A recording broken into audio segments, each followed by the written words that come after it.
Hi friends, welcome back to my channel. మేము వచ్చేసి ఖమ్మం నుంచి విజయవాడ కనకదుర్గమ్మ టెంపుల్కి అయితే వెళ్ళాము. ట్రైన్లో చాలా ఈజీగా వెళ్ళొచ్చు. ఎలా వెళ్ళాలి అనేది ఈ వీడియోలో పూర్తిగా చూసేయండి. ఖమ్మం నుంచి విజయవాడకి అయితే చాలా ట్రైన్స్ అయితే ఉన్నాయి. రిజర్వేషన్ ఒక రోజు ముందైనా చేయించుకోవచ్చు, లేదు అంటే ఈజీగా కూడా వెళ్ళొచ్చు అనమాట. రిజర్వేషన్ కాకుండా మామూలుగా అయినా వెళ్ళొచ్చు. మేమైతే రిజర్వేషన్ చేయించుకొని మార్నింగ్ ఆఫ్టర్నూన్ 11:30కి స్టార్ట్ అయింది ట్రైను. ఆ ట్రైన్లో అయితే మేము విజయవాడ అయితే వెళ్ళాము. ట్రైన్ అయితే మాకు 11:30 అసలు టైము 12 అయిందనమాట. మాకు ట్రైన్ వచ్చేసరికి కొంచెం ఒక్కొక్కసారి లేట్ అవుతుంది ట్రైన్, అట్లా లేట్ అయింది. 3-4 ఎక్కడుందో మనకి ఫెస్టివల్ టైంలో అయితే దుర్గమ్మ గుడికి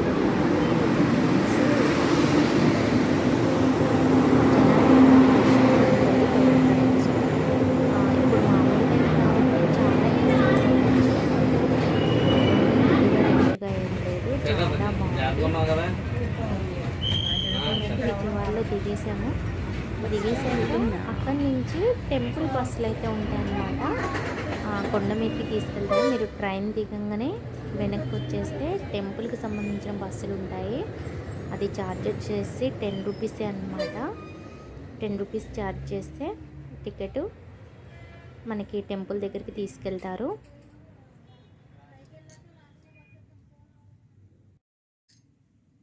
అలా మేము బస్సులో అయితే వెళ్ళాము. వెళ్ళేటప్పుడు కృష్ణా నది, కృష్ణా బ్యారేజ్ అయితే చూసుకుంటూ వెళ్ళొచ్చు. చాలా బాగుంటుంది.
ఇలా మనం పైన గుట్ట మీదకి వెళ్ళిపోవచ్చు అనమాట. అవి దేవస్థానంకి సంబంధించిన బస్సులు.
మనకి రైల్వే స్టేషన్ నుంచి పైన గుట్ట మీదకి దేవస్థానంకి ఓన్లీ 15 మినిట్స్ మాత్రమే పడుతుంది బస్సులో.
పైకైతే వచ్చేసాము, గుట్ట మీదకి.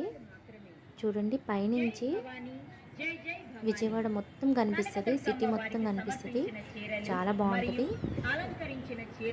కృష్ణా బ్యారేజ్, సిటీ, కృష్ణా నది మొత్తం కనిపిస్తుంది. 500 రూపాయలు మాత్రమే. జై భవానీ, జై జై భవానీ, జై భవానీ, జై జై.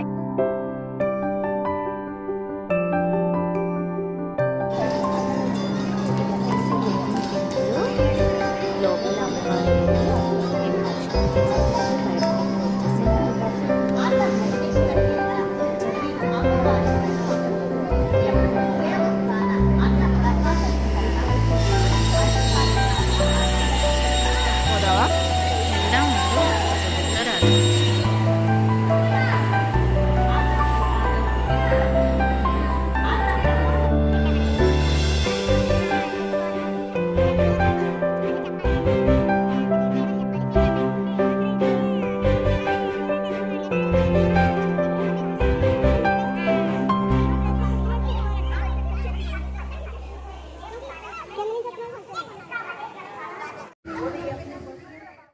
మనం అమ్మవారిని దర్శనం చేసుకున్నాక ఎదురుగా గోపురం దగ్గర ఒక ఎంట్రన్స్ ఉంటుంది.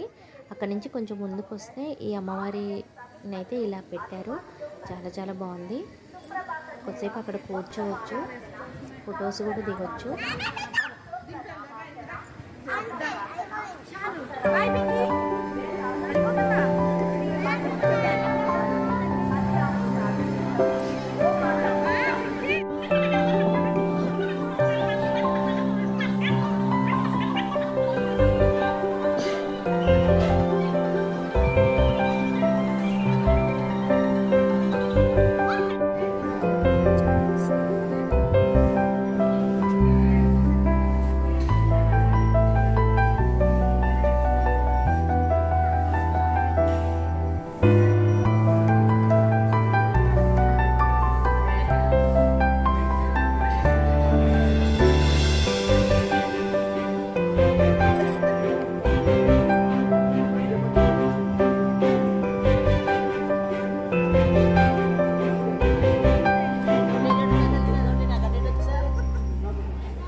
మేము దర్శనం చేసుకొని మళ్ళీ అక్కడ సేమ్ దేవస్థానం బస్సు అయితే ఎక్కేసాము. ఎక్కేసి మేము రైల్వే స్టేషన్కి అయితే వచ్చేసాము.